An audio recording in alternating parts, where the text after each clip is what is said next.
kali ini kita bakal belajar tentang matematika. Di pertemuan kali ini kita bakal belajar tentang bilangan berpangkat. Ada yang tahu apa itu bilangan berpangkat? Bilangan berpangkat adalah salah satu penyederhanaan dari perkalian. Bilangan berpangkat banyak sekali penerapannya dalam kehidupan sehari-hari. Masih ingatkah kamu dengan cara mencari luas alas dan volume kubus? Misalkan sebuah kubus panjang rusuknya 2 cm, maka luas alas kubus tersebut dapat dinyatakan oleh perkalian 2 cm dikali 2 cm. Sedangkan volume kubus dinyatakan oleh 2 cm dikali 2 cm dikali 2 cm, atau panjang kali lebar kali tinggi. Perhatikan bentuk perkalian yang menyatakan luas alas dan volume kubus tersebut. Bentuk perkalian tersebut dapat disederhanakan menjadi bilangan berpangkat. Bilangan berpangkat juga bisa digunakan pada saat menghitung kelipatan persekutuan terkecil atau KPK dan faktor persekutuan terbesar atau FPB. Kebalikan dari bilangan berpangkat adalah bentuk akar. Misalkan sebuah persegi memiliki luas 16 cm². Panjang rusuk persegi tersebut dapat dinyatakan oleh bentuk akar, yaitu akar 16 cm. Bentuk akar juga bisa digunakan untuk mencari panjang rusuk kubus jika volumenya diketahui. Dalam bidang lain, biasanya bilangan berpangkat digunakan dalam bidang biologi. Contoh dari bilangan berpangkat yaitu pembelahan sel. Dalam pembelahan sel, sel biasanya ada satu. Dari satu sel berubah menjadi dua. Dari 2 sel akan berubah menjadi 4 sel. Nah, itu juga bisa merupakan bilangan berpangkat. Dan yang lainnya adalah bidang fisika. Contohnya adalah, masih ingatkah kalian dengan kecepatan cahaya? Berapa coba kecepatan cahaya? Kecepatan cahaya dinyatakan dalam 3 kali 10 pangkat 8 meter per detik. Nah, dari bilangan tersebut terdapat bilangan berpangkat. Untuk mengetahui lebih lanjut tentang bilangan berpangkat itu, apakah saja bilangan berpangkat itu, let's move on to the explanation. Oke, di sini Anti bakal menjelaskan tentang bilangan berpangkat bulat positif. Ada yang tahu apa itu? Pengertian dari bilangan berpangkat bulat positif adalah, misalkan Anti punya sebuah bilangan A berpangkat N. Artinya apa? Artinya adalah si A tadi dikalikan A kali A kali A kali A sebanyak N buah. Atau boleh disebut sebagai sebanyak A dikali N kali. Itu dituliskan sebagai berikut ya. A pangkat N adalah A dikali A dikali A dikali A kali seterusnya dikali A, di mana banyaknya A ini adalah sebanyak N buah. Tapi ini ada syaratnya loh. Syaratnya itu yang pertama adalah A disebut bilangan pokok. Nah, untuk N itu disebut dengan bilangan pangkat atau eksponensial, juga dengan syarat A merupakan bilangan real. Dan juga kalau N itu harus bilangan bulat positif, karena tadi judul kita adalah bilangan berpangkat positif. Contoh 1, coba kita sederhanakan 5 kali 5 kali 5 kali 5 kali 5 kali 5. Kalau kita setiap hitungan nulis panjang ini bakal capek. Makanya kita sederhanakan, kita gunakan konsep dari perpangkatan.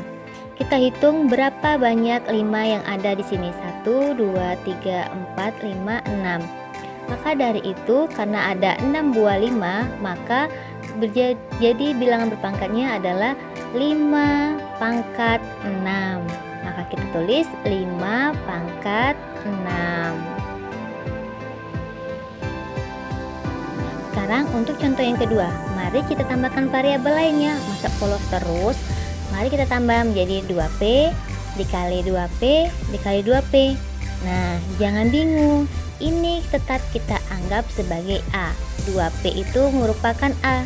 Tinggal kita hitung berapa banyak 2P di sini. Di sini ada 1, 2, 3. Ada 3 2P. Maka hasilnya menjadi 2P pangkat 3.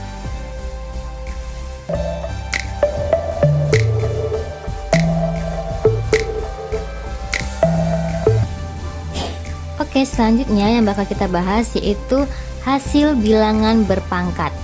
Hasil bilangan berpangkat ada dua macam, yaitu yang pertama jika bilangan pokok positif.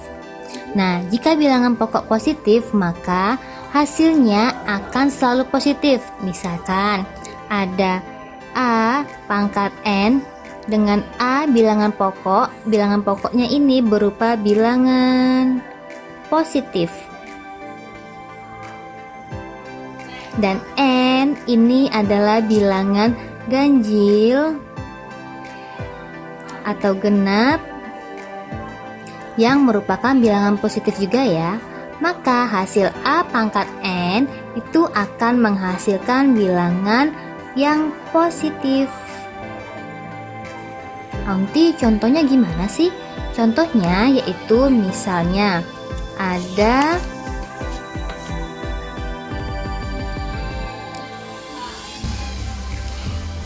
3 pangkat 4. 3 merupakan bilangan pokok yang positif dan 4 merupakan bilangan pangkat yang jumlahnya genap. Kita kalikan, yaitu 3 dikali 3 dikali 3 dikali 3 sebanyak 4 kali, sama dengan hasilnya 3 kali 3 dikali 3 dikali 3, hasilnya adalah 81. Hasilnya positif kan? Yang kedua yaitu 3 pangkat 3. Kita kalikan, 3 dikali 3 dikali 3, 1, 2, 3. Maka hasilnya 3 kali 3 kali 3, hasilnya 21. Di sini mau dia bilangannya genap, mau ganjil, asalkan dia bilangan pokoknya positif, maka hasilnya akan positif. Selanjutnya beda halnya dengan yang jika bilangan pokoknya itu berupa bilangan negatif. Dia akan menghasilkan dua kemungkinan. Yang pertama yaitu positif, yang kedua yaitu negatif. Kok bisa, Unti? Mari kita bahas. Yang pertama, jika bilangan pokoknya negatif, ini A, ini min A berpangkat genap, maka hasilnya akan berupa positif. Maksudnya, contohnya nih, min 3 pangkat 2. Terus yang negatif, min A, nih bilangan pokoknya negatif ya. Bilangan berpangkatnya itu yang kedua, yaitu jika bilangan pokoknya negatif dan berpangkat ganjil, maka akan menghasilkan yaitu bilangan berupa negatif. Maksudnya yaitu jika min 3 ini bilangan pokoknya berupa negatif dan pangkatnya berupa bilangan ganjil 3, maka ini akan menghasilkan bilangan yang negatif. Sedangkan yang ini min 3 bilangan pokok yang negatif dan berpangkat genap, maka ini akan jadi bilangan yang positif. Nih, kita kalikan ya.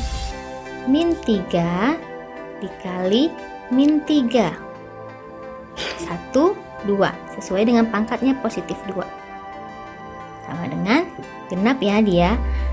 3 kali 3 itu hasilnya 9, ya kan? Di sini ada min. Sifat dari min dikali min adalah bilangan yang positif. Ini akan menghasilkan positif, maka hasilnya hanya 9 saja. Nih yang selanjutnya, min 3 dikali min 3 dikali min 3, 1, 2, 3. Dia ganjil ya. Kita lihat dulu perkaliannya. Min kali min hasilnya positif. Positif dikali negatif hasilnya negatif. Maka di sini pasti akan menghasilkan negatif. Berapa sih? 3 dikali 3, 9. 9 dikali 3 hasilnya 27. Nah, kelihatan kan bedanya jika dia berpangkat genap dan juga berpangkat ganjil. Yang berpangkat genap akan menghasilkan positif, dan yang berpangkat ganjil akan menghasilkan negatif, seperti yang contoh ini. Paham ya sampai sini?